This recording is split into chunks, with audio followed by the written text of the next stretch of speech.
जी, मैं हूँ डीके शर्मा और मैं ऑनलाइन क्लास की शुरुआत करना चाह रहा हूँ। उसके लिए मैं एक ट्रायल वीडियो आज बना रहा हूँ और आप सभी से उम्मीद है कि आप मुझे साथ दीजिएगा। तो देखिए, फिज़िक्स में एक टॉपिक है 12th साइंस का इलेक्ट्रिक पोटेंशियल वाला ही चैप्टर पढ़ना है। उसके बारे में आज मैं एक ट्रायल वीडियो शुरुआत करता हूँ। टॉपिक है इलेक्ट्रिक पोटेंशियल।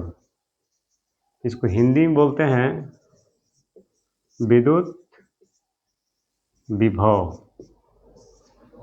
देखिए इलेक्ट्रिक पोटेंशियल होता क्या है?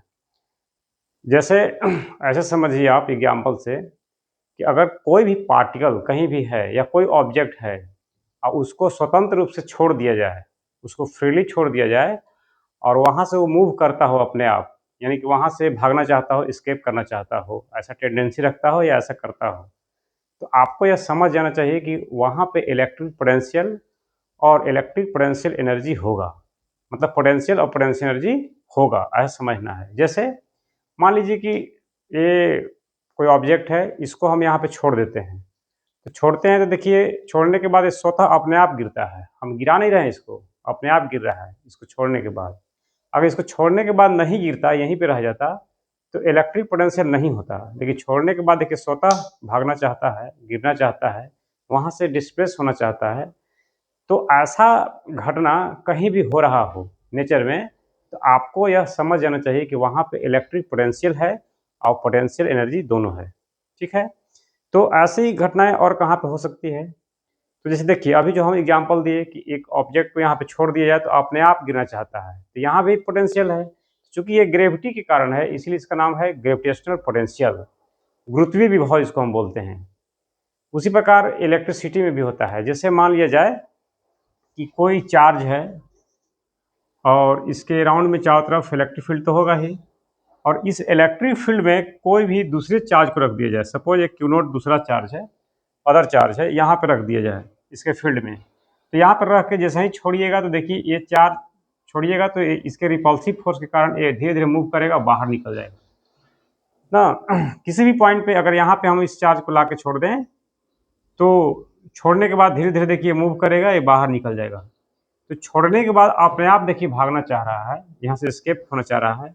तो आपको समझ आना चाहिए कि वहाँ पे पोटेंशियल है और पोटेंशियल एनर्जी है। इसी प्रकार देखिए हर चीज़ में होता है।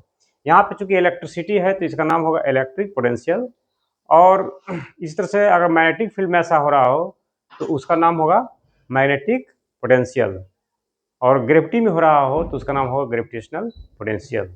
ठीक है? तो इस प्रकार इलेक्ट्रिक पोटेंशियल, ग्रेविटेशनल पोटेंशियल आपको समझ में आ गया होगा। अब हम समझते हैं पोटेंशियल एनर्जी। देखिए जहाँ पे ग्रेविटेशनल पोटेंशियल है वहाँ पे उसका एनर्जी भी है, उसकी एनर्जी को हम पोटेंशियल एनर्जी बोलेंगे। अब यहाँ एक समस्या आता है कि पोटेंशियल एनर्जी पोटेंशियल में क्या फ़र्क होता है। देखिए होता क्या है कि इस प्रकार से होता है, जैसे मान लीजिए कि आपका मार्केट में हम लोग कोई वस्तु खरीदते हैं, तो जैसे मान लीजिए कि आपको आलू या टमाटर कुछ सब्जी खरीदना है, तो 1 केजी का जो दाम होता है उसको हम लोग भाव कहते हैं, रेट कहते हैं। लेकिन 2 केजी 5 केजी वस्तु का जो दाम होगा उसको हम लोग रेट नहीं कहेंगे ना, उसको रेट नहीं कह सकते हैं। वो कॉस्ट है लेकिन रेट नहीं है। तो उसी प्रकार यहाँ भी होता है कि 1 केजी वस्तु के दाम को ही रेट कहा जाएगा, भाव कहा जाता है। उसी प्रकार देखिए यहाँ पे होता है कि अगर 1 कूलम आवेश यहाँ पर रख दिया जाए और 1 कूलम आवेश पर यहाँ पे रखने के बाद, ठीक है, रखने के बाद इसको 1 मिनट रखना नहीं है, 1 कूलम आवेश को यहाँ अनंत से लाया जाए, 1 कूलम आवेश को अनंत से लाया जाए इसके फील्ड में। देखिए इसके फील्ड में कोई पॉइंट पे यहाँ पे या किसी भी दिए गए बिंदु पर लाया जाए, इसी को ऐसे ना लाया जाए, तो जैसे ही देखिए इलेक्ट्रिक फील्ड में आता है, जैसे 1 कूलम चार्ज यहाँ पे आया, तो ये यहाँ पे आया तो रिपल्सिव फोर्स के कारण ये भागना चाहता है। तो क्या करना होगा, उसके अगेंस्ट में ज़बरदस्ती इसको धक्का देके इस पॉइंट तक मानिए लाना होगा। तो जो व्यक्ति इसको धक्का देके अगेंस्ट में लाएगा वो वर्क करेगा, है ना? तो वर्क करेगा तो वो किया गया वर्क जो भी हो, जैसे यहाँ से इनफाइनाइट से इसको हम लाए ऐसे इस पॉइंट तक लाए, और लाने में मान लीजिए जो भी वर्क डन हुआ ना, मान लेते हैं डब्ल्यू वर्क हुआ, ठीक है। तो इस वर्क डन को हम इलेक्ट्रिक पोटेंशियल कहेंगे, ठीक है। तो अगर 1 कूलम्ब आवेश को आप इनफाइनाइट से किसी दिए गए बिंदु तक इलेक्ट्रिक फील्ड में, इसके इलेक्ट्रिक फील्ड में किसी दिए गए बिंदु तक ला रहे हैं आप, ठीक है, तो इलेक्ट्रिक पोटेंशियल होगा वो। हाँ, याद रहे कि 1 कूलम्ब आवेश को ला रहे हैं तब, लेकिन 1 कूलम्ब आवेश के अलावा कोई दूसरा आवेश लिया जाए, जैसे यहाँ पे 1 का स्थान पर हम 2 कूलम्ब ले लें, या मान लीजिए 5 कूलम्ब ले लिया जाए, तो 5 कूलम्ब चार्ज को यहाँ पे हम लाएं, 5 कूलम्ब चार्ज को लाएं, तो जो भी वर्क होगा उसको पोटेंशियल नहीं, उसको पोटेंशियल एनर्जी कहा जाएगा। थोड़ा सा फर्क है। 1 कूलम्ब आवेश, 1 कूलम्ब आवेश का मतलब यूनिट पॉजिटिव चार्ज, ठीक है। अगर आप यूनिट पॉजिटिव चार्ज मतलब 1 कूलम्ब आवेश को ला रहे हैं, तो जो भी वर्क होगा उसको पोटेंशियल कहा जाएगा, ठीक है।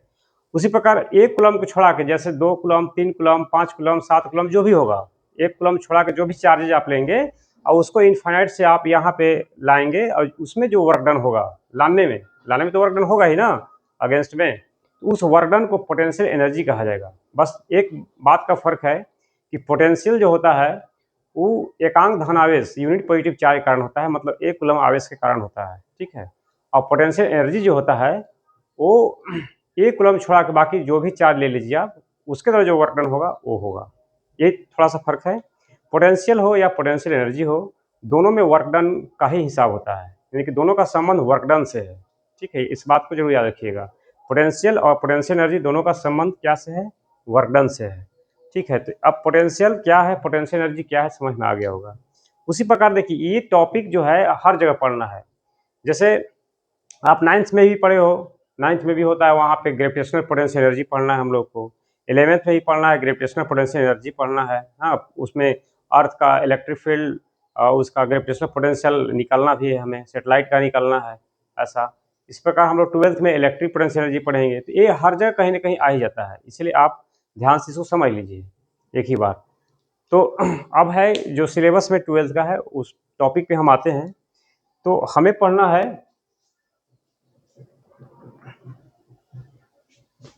इलेक्ट्रिक पोटेंशियल, और इसका जो है, चलिए तो इसको डिफाइन कैसे करते हैं ये भी आप देख लीजिए।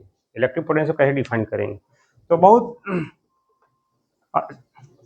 आसान तरीका है। जैसे आप कोई भी प्लस क्यू चार्ज ले लीजिए, जिसको हम सोर्स चार्ज भी कह सकते हैं। देखिए, कोई भी चार्ज का जो इलेक्ट्रिक फील्ड होता है, कोई एक सर्टेन डिस्टेंस तक नहीं होता है। जैसे ऐसे हम बना दिए और हम बोल दिए कि देखिए इसका इलेक्ट्रिक फील्ड है, ये समझने के लिए हम लोग ऐसा करते हैं। लेकिन इसका इलेक्ट्रिक फील्ड देखिए अनंत तक माना जाता है, यानी कि इसका विद्युत क्षेत्र अनंत तक फैला होता है। कैसे, इसको ऐसे आप समझ सकते हैं कि जैसे मान लीजिए कि कोई स्पेस में एक बल्ब जल रहा है ना, कोई लाइट जल रहा है, तो उसकी रोशनी जो है, उसकी रोशनी चारों तरफ होगा, लेकिन चारों तरफ होगा, लेकिन कहाँ तक होगा इसका सर्टेन बताना मुश्किल हो जाता है, ठीक है। उसकी रोशनी जो है 2 किलोमीटर से भी उस बल्ब को देखा जा सकता है, 5 किलोमीटर से भी उस जलते हुए बल्ब को देखा जा सकता है, 10 किलोमीटर से भी दिखाई पड़ जाएगा वो, है ना। तो आप कहना मुश्किल है कि बल्ब की रोशनी कहाँ तक जाती है ना, कि 2 किलोमीटर, 1 किलोमीटर या 5 मीटर ऐसा ही जाएगा, तो ये क्वेश्चन आपका गलत है। उसकी रोशनी कहाँ तक जा सकती है, तो अनंत तक माना जाएगा। उसी प्रकार अगर कोई चार्ज है तो उसका इलेक्ट्रिक फील्ड कहाँ तक जाएगा, तो इसका इलेक्ट्रिक फील्ड इन्फानाइट तक जाएगा। कोई इसका सर्टेन लिमिट नहीं है कि यहीं तक होगा, कोई बाउंड्री कंडीशन नहीं है। इसीलिए हम लोग इलेक्ट्रिक पोटेंशियल में डिफाइन करते हैं, या और जगह भी करते हैं, कि इन्फाइनाइट से अगर कोई चार्ज को हम लाते हैं ना, इन्फाइनाइट से इसलिए कि इसका इलेक्ट्रिक फील्ड इन्फाइनाइट तक फैला हुआ है, ऐसा मान लीजिए आप।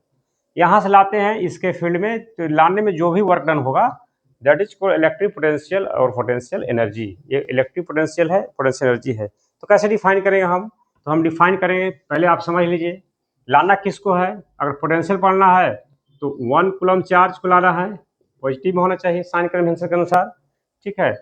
तो ये आपका इन्फाइनाइट डिस्टेंस मान लेते हैं। 1 कूलम्ब चार्ज को हम रिप्रेजेंट करते हैं क्यू नोट से ना, दिखाते हैं, वैसे कुछ से दिखाई उससे मतलब नहीं है।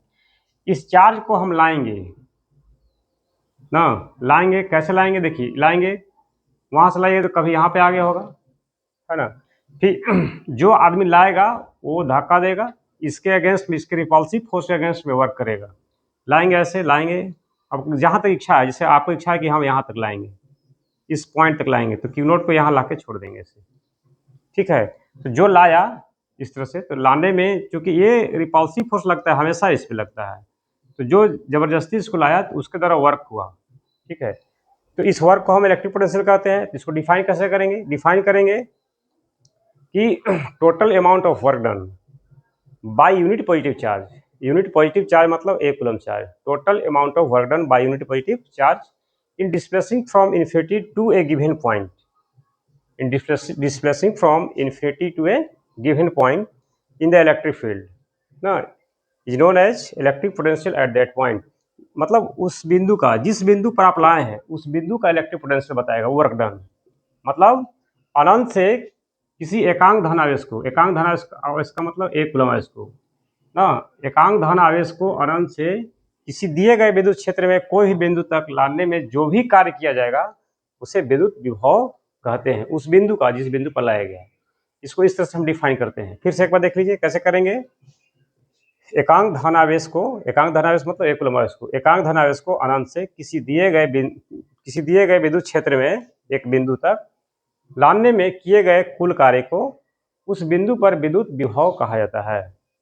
देखिए अब इसको इंग्लिश में कैसे करेंगे। The total amount of work done by unit positive charge displacing from infinity to a given point in the electric field is known as electric potential at that point। जिस पॉइंट पे लाया गया। अब देखिए इसमें क्या है कि इस पॉइंट पे लाया गया जो भी वर्क होगा इसको इलेक्ट्रिक पोटेंशियल कहा जाएगा। पोटेंशियल को ऐसे हम भी से रिप्रेजेंट करते हैं, तो डब्ल्यू क्या कहेंगे हम, भी कहेंगे, ठीक है ना। तो ये हो जाएगा इलेक्ट्रिक पोटेंशियल। अब पोटेंशियल में इसका हम लोग एक्सप्रेशन निकालते हैं। जैसे हम लोग को आगे पढ़ना है कि एक पॉइंट चार्ज है, सिंगल पॉइंट चार्ज है, तो उसके कारण पोटेंशियल क्या होगा, है ना। उसी प्रकार डाइपोल कारण पोटेंशियल क्या होगा, इस तरह से हम लोग पढ़ना है। तो अभी बेसिकली हम पोटेंशियल ही पढ़ रहे हैं। तो अब इसको जैसे मान लिया जाए कि यहाँ से इनफाइनाइट से इसको लाने में डब्ल्यू वर्क हुआ, तो कैसे इसको लिखेंगे कि सपोज क्यू नोट चार्ज को इनफाइनाइट से इस पॉइंट लाने में डब्ल्यू वर्क हुआ, तो यूनिट चार्ज को मान 1 कूलम चार्ज कितना हो जाएगा, डब्ल्यू अपॉन क्यू नोट, ठीक है। क्यू नोट चार्ज को इस पॉइंट तक लाने में डब्ल्यू वर्क हुआ, तो एक एकांक चार्ज को लाने में कितना वर्क हुआ, डब्ल्यू बाई क्यू नोट। जैसे कैसे मार्केट में टमाटर खरीदते हैं, 50 रुपया में जो है आपका 100 केजी टमाटर है ना, या 100 केजी टमाटर का दाम 50 रुपया है, तो 1 केजी टमाटर का दाम कितना होगा, तो डिवाइड कर देंगे हम। उसी प्रकार यहाँ है क्यू नोट चार्ज को लाने में डब्ल्यू वर्क हुआ, तो 1 कूलम चार्ज को लाने में कितना वर्क डन होगा, डब्ल्यू बाई क्यू नोट। तो डब्ल्यू बाई क्यू नोट क्या कहें हम, पोटेंशियल कहेंगे इसको पोटेंशियल कहा जाएगा। अब पोटेंशियल को रिप्रेजेंट करते हैं भी से, देयरफॉर भी इक्वल टू क्या फॉर्मूला हो जाएगा, डब्ल्यू बाई क्यू नोट। एक सिंपल फार्मूला जो पढ़ना है 10th क्लास में ही पढ़ना है, वहीं से पढ़ना है, भी बराबर डब्ल्यू बाई क्यू नोट, ठीक है। ये इलेक्ट्रिक पोटेंशियल का असाइनमेंट क्या होता है, आप पढ़े 10th क्लास में, वोल्ट होता है। तो ये है इलेक्ट्रिक पोटेंशियल। अब इलेक्ट्रिक पोटेंशियल के बाद एक टॉपिक है electric potential due two point charge, वो पढ़ना हमें। इसे हम नेक्स्ट वीडियो में बनाएंगे। आज यहीं तक छोड़ देते हैं। That's all.